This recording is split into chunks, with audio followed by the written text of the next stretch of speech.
এই যে ঢাকা ঢাকা ঢাকা কে যাবে, তাড়াতাড়ি এসো। আরে এই রাস্তায় তো ট্রেন চলে, এই কার আবার কোথা থেকে আসলো? হ্যাঁ ঠিক বলেছেন আব্বাজি। এই যে ভাই, এই রাস্তায় তো ট্রেন চলে, তুমি এখানে কার কেন দাঁড়িয়ে রেখেছো? তাড়াতাড়ি কারটি ওখান থেকে সরাও, পিছনে ট্রেন আসতেছে।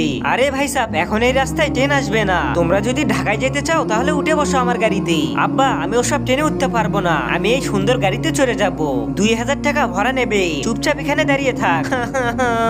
আরে দাদাজি, এত সুন্দর মেয়েটাকে কেন বকা দিতেছেন? উঠে বসুন না আমার গাড়িতে। আরে তুই আমাদের মধ্যে নাক গলাতে আসিস না, চুপচাপ থাক। আরে ওই দাদাজি, তাড়াতাড়ি আসুন, এত সময় নষ্ট করছেন কেন? ঢাকায় তাড়াতাড়ি যেতে হলে আমার গাড়িতে উঠে বসুন। হ্যাঁ, একটা শর্তই তোর সঙ্গে যেতে পারি, এই হারামখোর আমাদের সাথে যেতে পারবে না। আরে দাদাজি, এটা কি বলতেছেন?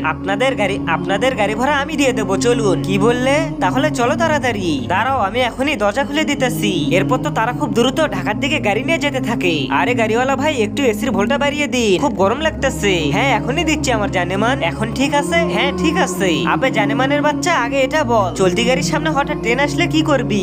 আরে দাদাজি, ভয় পাওয়ার দরকার নেই, আগে ট্রেনই তো আসতে দিন। এ কথা বলতেই তো হঠাৎ তাদের সামনে খুব দ্রুত একটা ট্রেন চলে আসে। আরে আরে আরে, সামনে ট্রেন আসতেছে।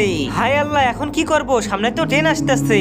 আরে ভয় পেও না, আমি থাকতে তোমার কিচ্ছু হবে না। আবে হারামখোর, হাত ছড়া ওর গা থেকে। আরে ড্রাইভার, গাড়িটি পিছন দিকে নিয়ে চল। হ্যাঁ নিয়ে যেতে পারি, কিন্তু একটা শর্ত আছে। বল কি শর্ত? তার আগে যারা চ্যানেলটিকে সাবস্ক্রাইব করে দেবে তাদের মা বাবা যেন অনেক দিন বেঁচে থাকে, আর যারা ভিডিওটিতে লাইক কমেন্ট করে দেবে তাদের মনের আশা যেন পূরণ হয়। কমেন্টে বলে যাও আই লাভ ইউ মা বাবা, আমাকে ডবল ভাড়া দিতে হবে।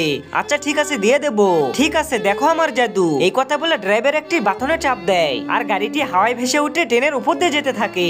এই যে ভাই সাহেব, আমার টাকা দিয়ে দাও। জি জি ভাইজান, দিতেছি, এই যে নিন আমাদের 3 জনের ভাড়া। ঠিক আছে, শুক্রিয়া ভাইজান। আপনাকেও শুক্রিয়া ভাইজান। আরে এটা আবার কি ছিল? এটা তো ফ্রিতে গাড়িতে চড়ার টেকনিক ছিল। হা হা হা।